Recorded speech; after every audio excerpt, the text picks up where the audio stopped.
A ver, hay libros que se leen y ya está. Y luego hay otros que son, bueno, como mapas del tesoro, que hay que descifrarlos. Hoy vamos a abrir uno de los más famosos, pero quizás también uno de los que peor entendemos. Un texto que de hecho esconde secretos a plena vista. Venga, vamos a meternos en el meollo. ¿Y si te digo que muchas de las supuestas contradicciones de la Biblia no son fallos de un monje que se quedó dormido? ¿Y si son pistas? Pistas que nos han dejado ahí a propósito para que miremos un poquito más allá. Es un misterio que, la verdad, engancha. Mirad, un ejemplo clarísimo. Nada más empezar el libro. En el Génesis capítulo 1 se nos cuenta que el hombre y la mujer son creados a la vez, juntos, como el gran final de la creación. Perfecto. Pero pasas la página, llegas al capítulo 2 y la historia cambia. Ahora primero crea al hombre, luego un jardín, después a los animales y por último a la mujer a partir de una costilla. ¿Es un error? Pues no. Es el primer gran secreto. No estamos leyendo un único relato. Y claro, esto nos lleva de cabeza a la primera gran revelación. Porque para resolver este enigma, primero tenemos que entender qué es lo que tenemos entre manos. El punto clave, la idea fundamental, es esta. La Biblia no es un libro. Es una biblioteca. Imagina una colección de documentos, de rollos, escritos por un montón de autores distintos, en épocas muy diferentes y con intenciones muy distintas. Y todo eso, al final, se juntó y se encuadernó. Y aquí es donde la cosa se pone de verdad interesante. Los expertos han conseguido identificar estas voces distintas dentro de un mismo texto. Solo en los 5 primeros libros, lo que se conoce como el Pentateuco, han encontrado como mínimo 4 fuentes o tradiciones principales. Y cada una tiene su propio estilo, su vocabulario. Por ejemplo, la fuente yavista siempre llama a Dios Yahvé y le encantan las historias casi de aventuras. En cambio, la elogista prefiere llamarle Elohim y es mucho más seria, más sobria. Lo alucinante es que los editores finales, en lugar de elegir una, decidieron entretejerlas todas, conservando esas perspectivas únicas. Y por eso mismo nos encontramos estas variaciones. No son contradicciones, son puntos de vista. Es como si hubiera un accidente y le preguntáramos a 4 testigos. Cada uno nos contaría la historia de una forma un poco distinta, fijándose en detalles diferentes. Pero si juntas los 4 testimonios, tienes una imagen mucho más completa, ¿no? Pues esto es igual. Y ojo, que esto no pasa solo en el Antiguo Testamento, ¿eh? Miremos la Última Cena. Si lees los evangelios de Mateo, Marcos y Lucas, todo gira en torno a la idea del pacto, de la nueva alianza.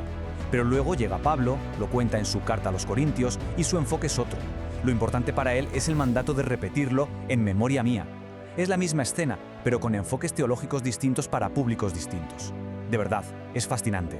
Vale, pasemos a la segunda clave. Ahora vamos a dejar el texto un momento y nos vamos a poner a cavar en la tierra, porque el segundo gran secreto no está en los papiros, sino en el mundo físico que rodeaba a quienes los escribieron. Hay un mito muy extendido sobre la arqueología bíblica, y es que su único trabajo es encontrar cacharros para demostrar que la Biblia tiene razón. Pero la verdad es que los arqueólogos de hoy en día tienen una misión mucho más interesante que esa. En realidad, lo que intentan es reconstruir la vida de la gente de entonces. ¿Cómo era una casa normal y corriente? ¿Qué comían? ¿Cómo era un día cualquiera?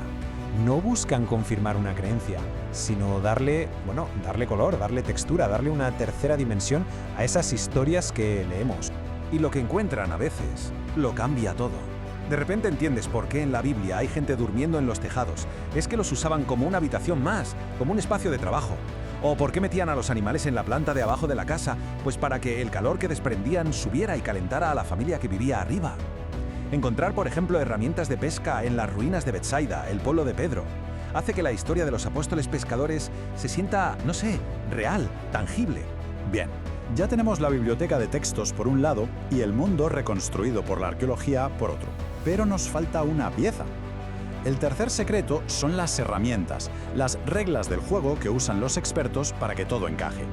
Aquí hay 2 palabrejas que son clave: exégesis y hermenéutica. Suenan complicadas, pero es sencillo. La exégesis es el trabajo de detective. Es como viajar en el tiempo y preguntarse: a ver, esta frase, ¿qué significaba para un pastor del siglo VIII a.C.?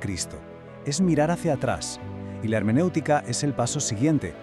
Vale, una vez que hemos entendido eso, ¿cómo tendemos un puente para que ese mensaje antiguo nos diga algo a nosotros, hoy? Y este es el quid de la cuestión. No te puedes saltar el primer paso. Es imposible. Intentar coger un texto milenario y aplicarlo a tu vida, así, sin más, sin hacer ese trabajo de exégesis, es como intentar usar un mapa de la antigua Roma para moverte por Madrid hoy en día. Simplemente no va a funcionar. Este trabajo es tan riguroso y a veces tan complicado que incluso llevó a teólogos superimportantes como Rudolf Bultmann a ser muy escépticos.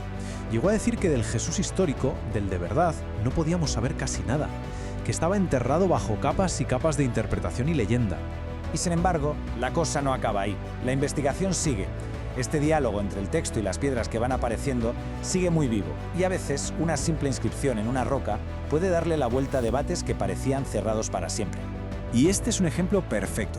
Durante muchísimo tiempo, muchos académicos dudaban de que el rey David hubiera existido de verdad, que no fuera solo una leyenda. Y entonces, ¡zas!, en 1993 aparece esta piedra, la estela de Tel Dan. Es la inscripción de un rey enemigo que presume de haber derrotado a la casa de David. De repente, David y su linaje saltaron de las páginas de un libro a la historia real, a la historia que se puede tocar. Así que si volvemos al principio, esas contradicciones con las que empezamos, resulta que no eran errores que había que pasar por alto, eran la puerta de entrada. Son los ecos de muchas voces, las huellas de un debate que duró siglos, los reflejos de una historia increíblemente compleja. Al final, creo que lo que nos enseña todo esto es que estudiar estos textos no es un acto de fe pasiva, de creer a ciegas, es más bien una invitación a investigar, a convertirnos en historiadores, en arqueólogos, en detectives, y es, sin duda, una de las investigaciones más alucinantes en las que uno puede embarcarse. Y bueno, todo esto nos deja con una pregunta. Después de este viaje tan rápido, ¿qué idea es la que más te ha chocado o sorprendido? ¿El hecho de que la Biblia sea en realidad una biblioteca? ¿El verdadero trabajo de la arqueología? ¿O quizás estas reglas del juego para poder descifrarla? Anímate y cuéntanoslo en los comentarios.